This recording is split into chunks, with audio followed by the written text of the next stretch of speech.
Ladies and gents, welcome back once again. All things covered. Yours truly, Patrick Peterson, Bryant McFadden.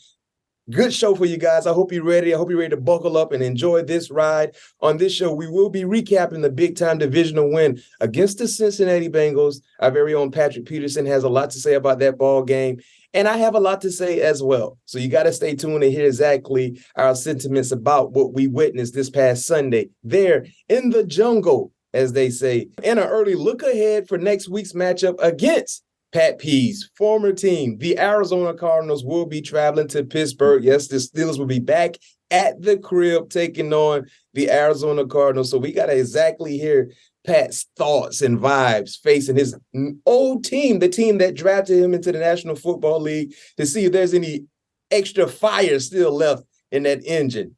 You know, Pat P felt some type of way about the Arizona Cardinals. Well, not the Cardinals per se, but a few individuals. They're not associated with the team anymore. But let's see if he's still got a little bit of fire left in that engine. Stay tuned. Well, the Steelers gave us something to be happy about. Most importantly, you guys won. So I applaud you guys for your effort. I'm speaking on behalf of all the fans. Thank you for not ruining our week. Pat P. Right? Steelers beat the Cincinnati Bengals 16-10. My prediction was 24-10. What was my prediction? 24-13, I believe. 24 something. 23-14. That was my prediction. Most importantly, the Steelers won. I also, if you guys tuned in last week's episode, I added some extra sauce to my prediction. I needed the Steelers to win. Yeah, we're going to talk about it. Go ahead. That was a check mark. Steelers won. Yep. I needed 400 yards of total offense. Yep. Boy, that was a check mark. It's been 58 games since the Steelers were able to do such a thing. They did so. And Kenny Pickett needed to throw 2 touchdowns. That was the end. And if all three of those things were going to happen, I was going to take a shot of alcohol. So if I'm still going to Waffle House, you still got to take a shot. Hold on. Wait a minute. Hold on. Let's put the poll out there and BMac words. Let's let the fans vote and let's see what they say. So what? Yeah. I didn't completely win your bet on the Waffle House. You created a turnover. You were a part of a turnover. No, that's not the same thing. So if you want me to go to Waffle House and get that American style, whatever you talk about, All-Star. Don't go All-Star breakfast. Say it right, okay? Don't do that. Say it right. All-Star. You want me to get the All-Star breakfast with a light-skinned waffle. I ain't getting no light-skinned waffle. It got to be well done on a clean waffle maker. We'll talk about that later. You got to take a shot if I'm going to Waffle House. Eric, I don't like it. It got to be for the rest of the season because we ain't hit all 3. But you got to take a shot this week, or when we get together, you got to take a shot. Yes. Get the Scooby-Doo look off your face. Every time we got to go to the polls. The polls not open this week. Oh, now they ain't open? No, the polls not open. The voting polls not open this week. Thanksgiving was last week. Government service is back open, Jack. No, the polls ain't over this week, Pat. I don't know what's going on. Because everything you got 400 yards of total offense. That was you throw 2 touchdowns. That's the only check we didn't get. What was the last thing? Eric, what was you probably don't have the rundown. What was the bet for ours? It was like 2 different things. I had to get a turnover. We had to win, and it was just those 2. It was those 2. You had to get a turnover. You had to win. Exactly. I didn't get the turnover. You created a game. It don't matter. It don't matter. I didn't get the turnover. The turnover is not under my stat column. It's under Keanu. Can I ask you a question? I want to ask you a question. Would Keanu Neal would he have received that interception if you didn't deflect the pass? Yes or no? This is yes or no. Say it one more time. Would Keanu Neal brought in that interception if you didn't deflect the pass? Yes or no? Against Green Bay? No, right? Nope. So because you deflected the pass, he caught an interception, right? He did, but I did not. Causing a turnover? I did not get. You said I had to get an interception. That's what you said. I don't like how the show is started. Hey, I'm gonna be like, what's that commercial? Is it progressive when they throw out the challenge flag? I don't like how the show is starting right now, Eric. I think we need to let's start. I don't like where it's going right now.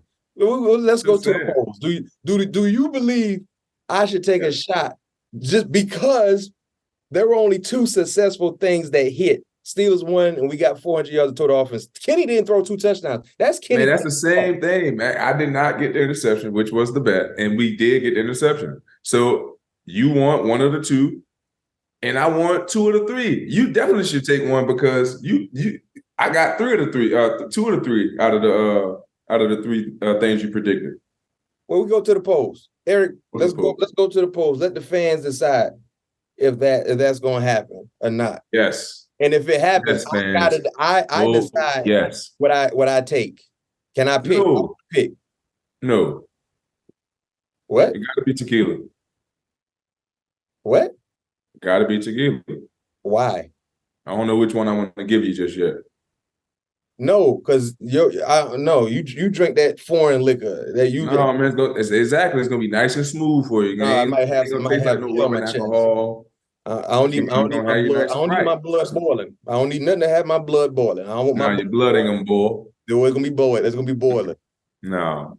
Well, we're gonna let the fans vote. But hey, y'all won. Good. Check. 400 yards of total offense. Check. Do that back to back. Can the offense do that back to back? We'll see. We'll see something. And with that being said, before we get all the way involved in the game, a couple of things to cover, Pat P. Last week we recorded the night before Matt Canada was fired. What was your reaction to that decision when it actually became a reality, hearing that Matt Canada was fired, of course, mid-season? Man, honestly, I really didn't have a reaction because it was just so out of the blue. And, as soon as it happened, I think it happened Tuesday, if I'm not mistaken. I think it was like Tuesday night, Wednesday morning. Yeah, so we had to get Tuesday morning. At the end of the day, we had to get right back into the game plan because who was playing Cleveland, if I'm not mistaken, right? Yeah. You just lost to Cleveland. Say it again. Y'all had just lost to Cleveland. Yeah, so we was getting ready for this game, the Bengals. Yeah, the Bengals. So, we was getting ready for another game. So it was honestly, we didn't have enough time to react about it. It was it was time to roll on to the next one. Next man up, as they always say. It would have been different if, coach would have been like, hey, this is about to happen, da da da da. Then, then you'll be kind of taken by it to be able to have more thought about it. But since it happened so quick, we was right into the next game plan. It was like, hell, we can't dwell on that. It's time to keep this train going. Yeah. And I'd be damned, first game out, them boys come out and put up 400 yards. So I'm not the one to say that it needed to be done, but coach, he get paid to make those type of decisions. So he felt that it needed to be done, and he made the decision. And the week after, the offense went out there, although the scoreboard may not shown the effectiveness on how the offense was able to move up and down the field. Yep. But it was definitely something promising to watch and see those guys be able to move all of the pieces of the offense, just not one guy, another guy here. Like, all the guys were able to be involved in the offense and let that thing flourish the way it did on Sunday. How did you find out? Did you find out through social media, through TV? Yeah. Did you find out? We all found out through social media. Social media? Yeah, okay. All right. And also, too, Pat P, I think it was Saturday or Sunday morning before the game against Cincinnati, there were reports that emerged regarding some locker room disagreements, right? After the Cleveland loss, in the Cleveland locker room, there were some guys going back and forth, a few offensive players, going against, defensive players. What was the general vibe? You know what I mean? When something like that happened, you know what I mean? Because, of course, me and there will be incidents where teammates have disagreements, might want to come to terms to blow. It happens here and there. But clearly, that was a devastating loss and how it surfaced against Cleveland, so emotions were high. But what's the vibe when something like that happens? Did you think that was good for the team, or did you guys harp on that getting ready for the Cincinnati game? Well, first of all, going back to that game, That was a disappointing loss. That was a game we shouldn't have lost. I don't give a damn how you cut it. Yeah. That's a game we shouldn't have lost. Yeah, exactly. Point blank, period. But we lost. It is what it is. And we got to find a way to move forward. And, when you lose a game like that, especially when you prepare, the way that we did going into that game, offensive guys wasn't getting the touches that they was, wanting to get, that they saw in practice and, things like that. And they felt that they could be effective. And that all comes with team, man. This is a brotherhood, so there's going to be temper flares. There's going to be disagreements here and there. It's all about how you resolve them. It's all about how you come together after it. Is it something that's going to linger on? Is it something that you just put behind your back, talk about it, get whatever you got to get off your chest, and let's move on? Or it's going to be that type of situation, or you just going to, envy this guy the rest of the season and have that hurt the team. And that's something that didn't happen. Both guys, said what they needed to say. It was one of those, I won't say it was a kumbaya type moment, but, it just shows that guys care, man. Guys care about winning. Guys care about, they effort and what they put out there on the field on Sundays. And in that moment, it showed. It showed. And all that was that was good frustration. That was excellent frustration, in my opinion, because I believe Najee said, it's going to show, it's either going to make us or break us. We're going to find out, which direction we're going to go from this incident, moving forward. And look at us now. I believe it definitely is going to propel us in the right direction, man, because we got guys on this team that care and love one another, and that's willing to go to battle for one another each and every Sunday. And you can't do nothing but appreciate that. And knowing Mike Tomlin, he probably wanted to see that.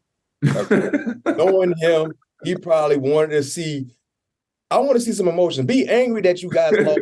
You put forth that performance. I want to see that. And but if it comes to a few blows here and there, that's needed. That might be the thing we need to wake everybody up and say, man, stop BSing around. Care about laying down like this, man. There are a lot of people that depend on what you guys do. The standard is extremely high within that organization. Stop just taking these bad losses and, hey, man, and smiling. No, man. If you want to throw a blower here or there, yeah. But like you said, move on. We don't need to dwell on that. You want to throw a punch, or you want to act like you want to throw a punch. By the time we get back on this bus to get back to Pittsburgh, Allegheny County, it's time to get ready for the next week. And just remember this feeling that surfaced because you guys didn't do no one did what you were supposed to do. Right. And you saw how it transitioned into a better outing against Cincinnati. And let's go to the games. I know one thing you always— I don't know if you saw, you just saw it. To me, it was just a different energy from the offense. Guys I don't know, it was just more energy in every guy who touched the ball. It wasn't just coming from one guy like last week it was Warren. The week before that, early in the year it was all GP. You know what I mean? It was awesome to see all the guys get their touches, Pat get introduced back into the offense. Yeah. And see, Deontay, play with the energy that he played with on a couple big third down catches down the stretch for us. And, GP still doing what he needed to do in that ball game as well. And Najee running like an angry man. You know what I mean? So it was just I love it. He feeling like heat from old microwave. Yeah, man. It was awesome sight to see. Najee, answer the call, because you got 30 pushing you. 30 want more carries. He's hungry. You know what I mean? He want to eat. So Najee, you want to go ahead and keep getting them opportunities. Guess what you better do? Better take advantage of it. No doubt about it. It's a competition. Even though you're on the same team, it's imperative to have guys pushing you. That's what make great. That's what make the iron sharpen iron. Yep. Yeah, that's what we need. So I was happy to see Najee running angry, running mad. Because 30 been running that way the entire year. You know what I mean? So that was a good thing. And talk about some of the numbers, man. 421 yards of total offense. First game, as we stated, with 400 plus yards since week 2 in 2020. That was a COVID year. Shoot. 58 straight games. It's amazing that they've been winning games, not getting 400 yards of total offense. That's crazy, right? Longest streak in the last 30 seasons. You guys outgained the Bengals 421 to 222. First time outgaining an opponent this year. In the last 4 games, you guys have averaged 174 yards on the ground. In the first 7 games, you guys averaged offensively 79 yards on the ground. I would like to say this. I think the surgence of the ground game really surfaced for me when Broderick Jones to this level. And I'm not saying he's the sole reason why we're seeing so much production running the football, but I think he got a lot to do with it. The old young fella on that right side ain't playing around, man. He's been doing a great job, man. I love his attitude that he plays with too, man. He played with a lot of swag. Okay, I love to see big guys play with swag like that. Anytime you see an offensive lineman got his pants cut, that his whole kneecap is out like a DB, right? He got the high wrist pad. He got his jersey cut up, showing all his shoulder blade. He got a towel, right? He got a pacifier mouthpiece, like he a skilled guy. He ready to play business. Trent Williams, you look at Trent Williams' uniform, he don't look like no offensive lineman. His jersey is different. He got a different cut on his pants. You know what I mean? He got his sock game together. You know, it's certain offensive linemen that take pride in how they look, but they also take more pride in how they play. And old Broderick, man, playing good football. This draft class, man, is a foundational piece for success moving forward. No doubt about it. Joey Porter Jr., Benton, Herbert came in that thing and got fired up too, didn't he? He ran straight with Jake Browning. Browning didn't he didn't know guys can move that fast on that level. Man, this draft class has really been a bright spot to see. And speaking of another unsung hero, Pat P, Trenton Thompson got called up from the practice squad a few weeks ago. You know, been filling in because of Micah not being in the lineup because of his injury. Huge game-changing interception. They were in the red zone. They were clearly in a makeable field goal type situation. That pick by Trenton Thompson was phenomenal, man. Just take us through what you've seen from Trenton throughout his process, being called up from the practice squad and now playing significant time for the defense. Man, you know, Trent has been phenomenal for us since he's gotten to us in Latrobe, I believe around week 2 of camp. I can't remember when exactly he got there because I believe Trey Wood had went down and we needed another safety and we ended up bringing him in.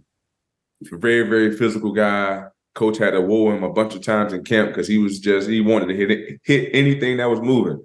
And to see that, you know, transfer over into the game, into the preseason, had a couple of big plays in the preseason, had a pick in the preseason as well.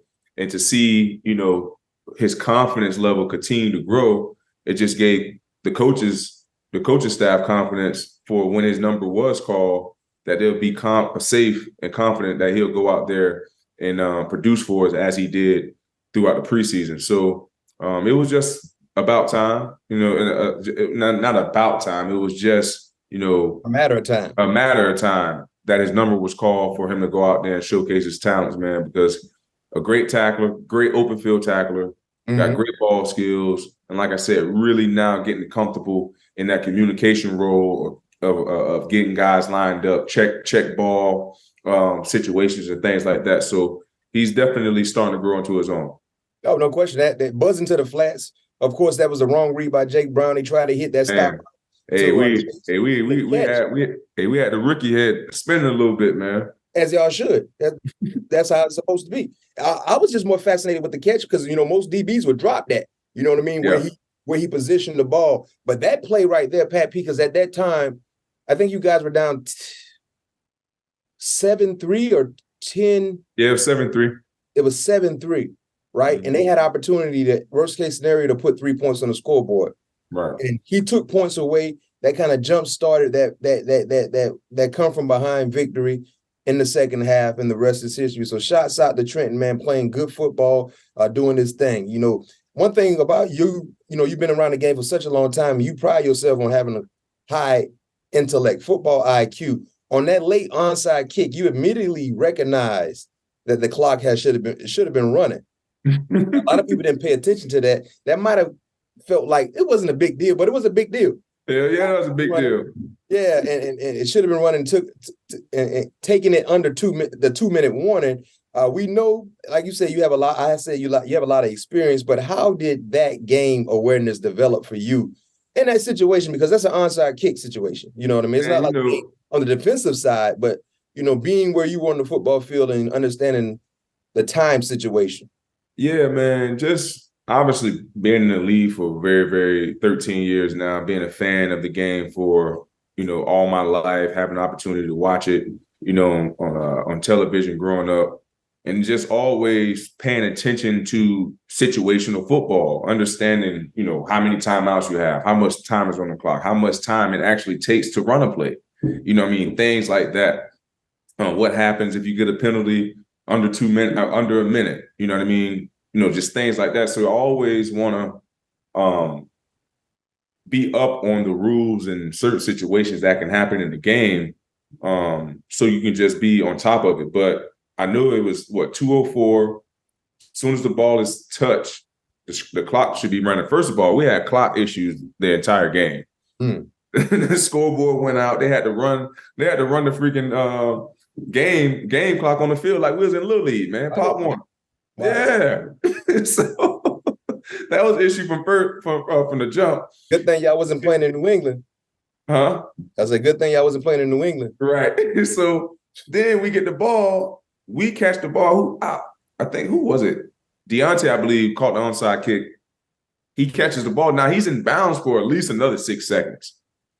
At least another 6 seconds. And I look at the clock, it said 2:03. I said, hold on, wait a minute now. I know I ain't go to Harvard or anything like that. I ain't the brightest guy in the world. But I knew that play took longer than 3 seconds. Yeah. I said, you're trying to spare my time out, man. Hey, man, ref, what's going on here, man? I know it got to be at least a 2-minute warning. He said, oh, yeah, we got it. We gonna check it out. So they end up figuring it out, and we didn't have to go back out there on the field. That's nothing like that victory formation, man. No question. That's the best formation in football. Of course, after the game, we saw you guys celebrating in the locker room. The vibe clearly was at all-time high. Do you celebrate with the guys in the locker room? I see a lot of guys be on social media, have their phones up, man. Where is the grandfather of the group at? After a win like this past Sunday in Cincinnati, where the granddaddy at?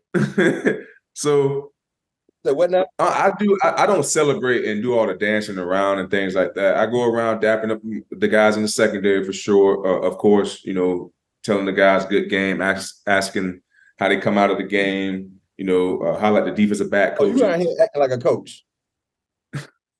That's what coaches do. Hey man, good man. How your body? Your body feel good? You all right? You make it all right? I'm just making sure my guys good, man. That's all, man. I'm just making sure my guys good. So after I do that, I go take me a shower. I'm hearing all the commotion that's going on out there. Taking a shower. Then obviously the media come in, do my media, get on the bus, getting back to either leaving to go home, or getting on the bus to go to the airport. Okay. So quick question before we transition to the AZ Cardinals preview. What we witnessed from the offense, is that sustainable? Should we expect to see that type of performance, or is it one of those situations where a dog got a bone? Man, we'll see. Man, we'll see what tomorrow brings. We'll see what tomorrow brings. I know that's our goal, to put that same outfit out there again, even better. Putting, matching the score up with the time of possession. I know that was one of the things, one of my old fun head coaches, one of the better head coaches I've been around, Bruce Arians. I know he always talked about points equals time of possession. You know what I mean? So I know those guys. I know that's a big point of emphasis of being able to put the ball in the box, moving forward. But we'll see, man. It was, like I said, it was very promising to see what the offense was able to do under the new coordinators, and being able to utilize the talent that we have on that side of the ball. Let's see if we can do it again. Run it back. Y'all trying to get in January football. That's what we need to see. We don't need to see more 170-yard total game and 6 points or 7 points. We need to. 16 was a great appetizer because you had 400+ yards and you won, right? Now it's time to get the main course. Let's go ahead and get 400 plus yards again. Now get in the 20s. I understand you want to take baby steps. I'm okay with that. But the expectation is the expectation. You're playing against a team that's going in the wrong direction in Arizona. Let's start fast, take them in deep water, and drown them. Because you guys want to be playing in January football. And we want to watch y'all play in January football. And that's what we want to see. There we have it. You fired Canada. That should have light a fire in everybody, or especially on the offensive side. Like now, the time is now. Let's go. So we did see number 8 looking pretty good. Pat, I finally saw some seam action. He was throwing the football in the middle of the seam. Like, thank you. Hey, he got his guy back, man. He got his guy Pat moved back. So we'll see. Like I said, we'll see where we go from here, man. And I'm excited. I'm excited. And get this, Pat P. Y'all kind of won twice this past Sunday. You know what I mean when I say that? Y'all won 2 times. Y'all won by beating Cincinnati, but y'all also won again because Denver beat. Oh yeah. It was a good Sunday. But man, this is how I'm thinking about it. It was a good Sunday. It would have been even a better Sunday if we would have won last week. Oh, we moved past that. Y'all done fought in the locker room. You're right. They had the locker room fight like high school. We done moved on. Y'all done fought. You done moved on. Right? You're right. Arizona. Close that door, man. That door over. Whatever happened. Move on. Let's go. Let's go. And with that being said, Cardinals preview is coming up next. Stay tuned. Fans, home. The boys, guys back home again. Pittsburgh, make sure you're there. Arizona Cardinals are coming to town from the West Coast. Is revenge on your mind when you play against your former team? I know you played against them last year, right? Mm-hmm. And in Minnesota, you had a heck of a ball game. Yep. And you can sit here and tell me you lied to me last year because I remember you recorded. What I lie about? Oh, yeah, it's just another game, Mac. You know how I am, man.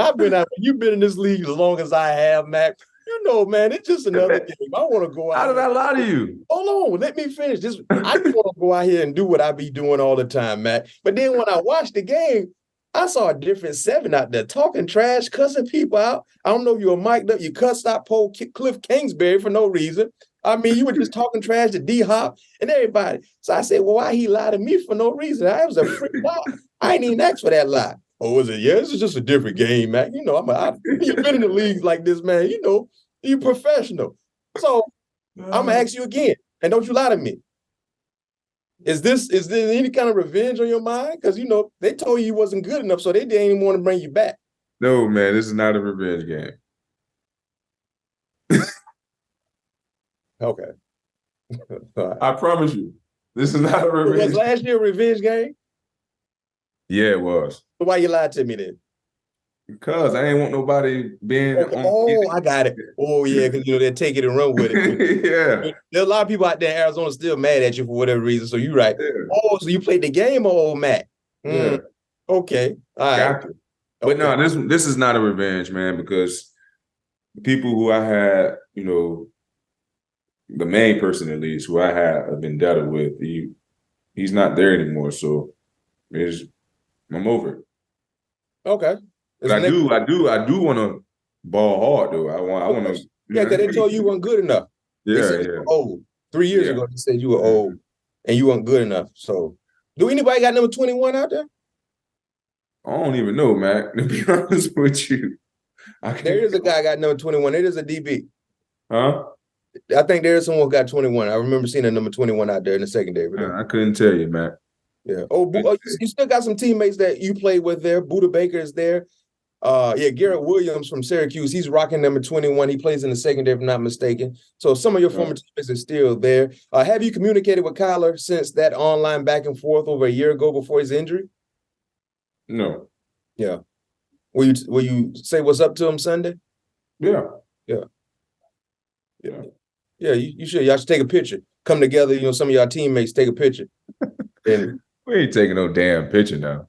Y'all don't take. I used to take pictures. Well, you know. No, I ain't doing that. I'm gonna see my boy Buddha.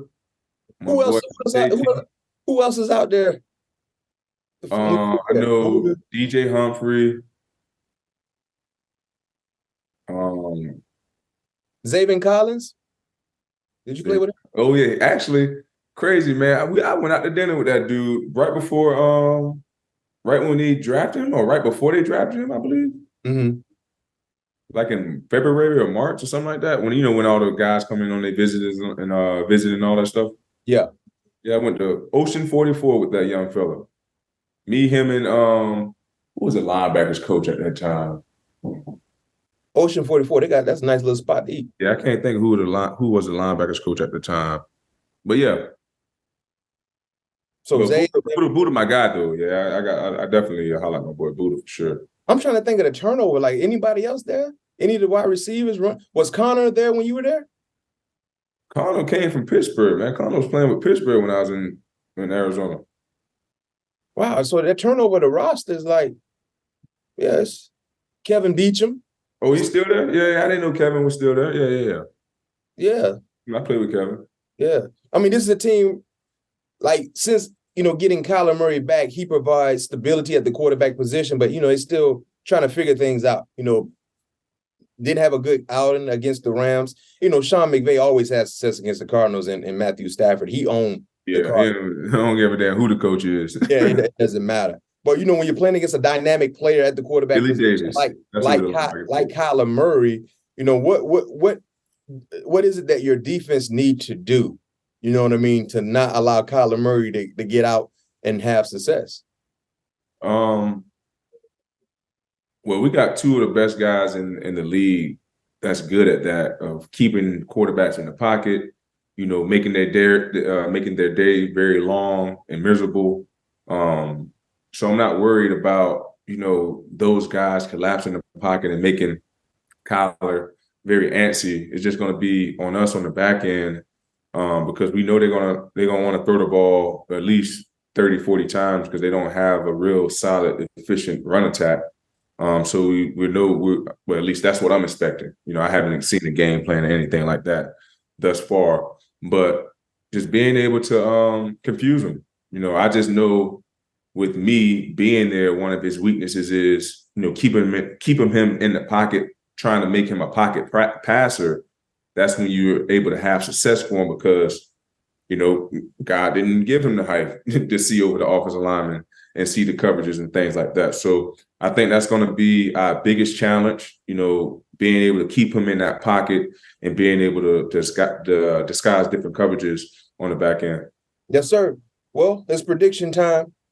BMac's prediction. It's hot news. What you got for me, Matt? Yeah. Okay. So score 20-12, Pittsburgh win by 8. Okay. Another 400-yard game from the offense. Kenny Pickett, I need 2 touchdowns. All right. I need 2 touchdowns. So I'm giving you 4 predictions. 20-12 is one prediction. 400 yards of total offense is another.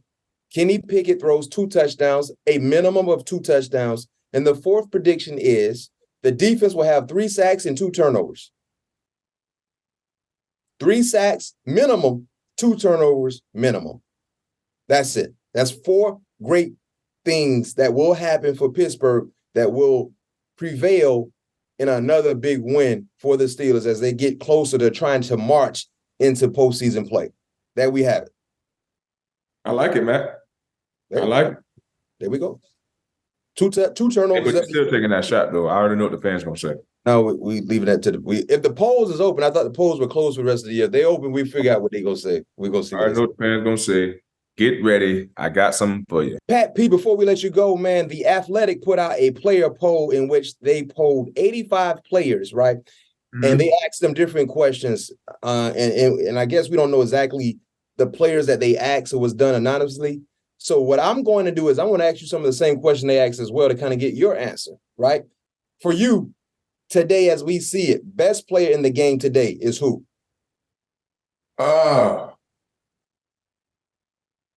Lamar Jackson. Okay, you said Lamar Jackson. 46% of the league said Pat Mahomes. Most underrated player is who? Most underrated player? Yep. Shoot, I gotta go. What's the DB name from Dallas? Bland. Dayron? Dayron? Yeah, Bland. Deron Bland. Yeah, Deron. Yeah. Hey. The boy doing numbers, boy. Woo. Yeah. Yeah. You got 5 pick sixes or something like that. Hey, I like the run plan. I'll piggyback too. I'll go my best, the best player in the game today, I'll say Pat Mahomes. okay. Most underrated player, 5% of the league said T. Higgins. All right. Biggest trash talker in the league. Biggest trash talker in the league.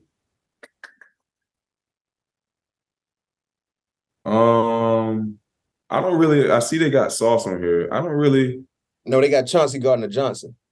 Yeah. I think that's valid. He talk a lot of trash. You remember He when he went does. to Orleans, he had the receivers from But Chicago trying to fight him.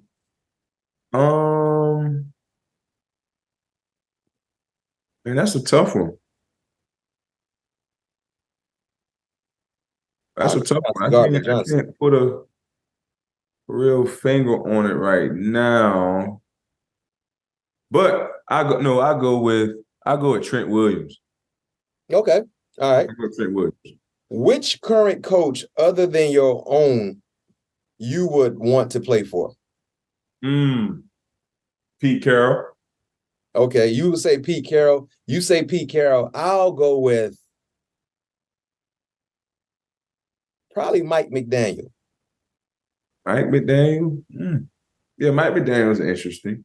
Anytime you on the sideline wearing off whites while you coach, I might want to rock with you. Yeah. But you know me, Mac, I'm like old school, and Pete is old school, but he still got that fire, boy.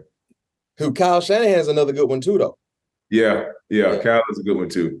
All right. Player's choice, 20% of the league said Mike Tomlin. Oh, yeah, Coach T. No question. Best stadium to play in.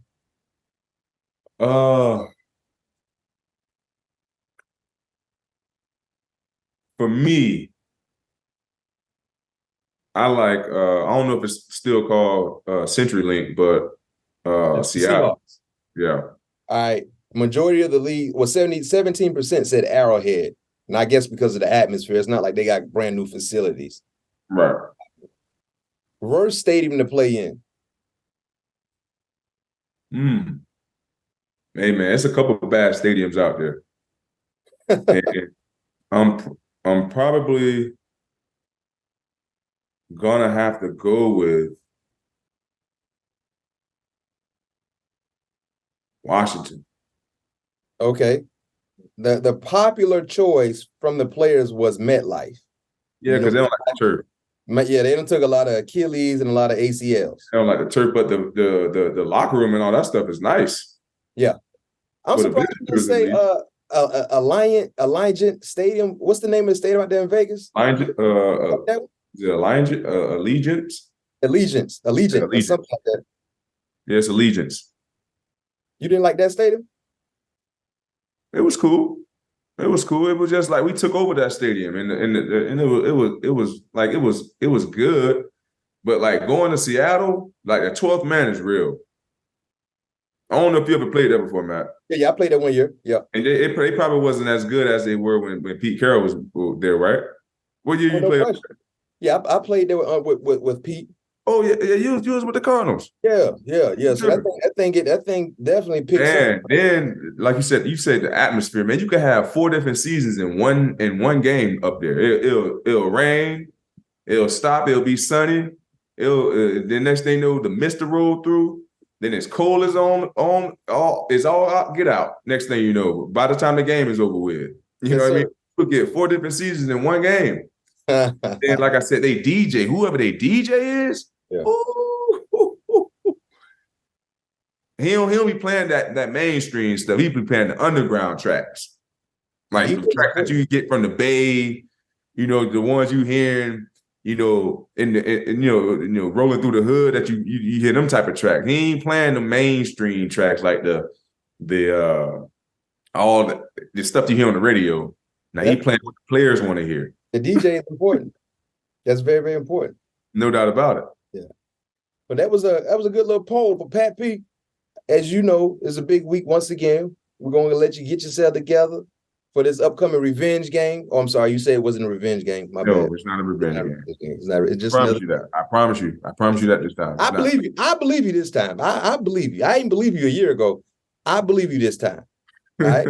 Big game for the Pittsburgh Steelers, another opportunity to try to get another win in the win column. And clearly, this is what you got to do is postseason is getting close to postseason time. So either, in the words of Mike Tomlin, around this time, getting close to December football, either you're thriving or you surviving. Which one are you? Playoff teams are thriving. Teams that ain't making the playoffs, they're just trying to survive. So thinking about Cabos. No question. No question. We don't want to go there. It's too early to go there. We go there in April and May. You don't want to go there in February. No, sir. All right, well, Pat P, get you some rest.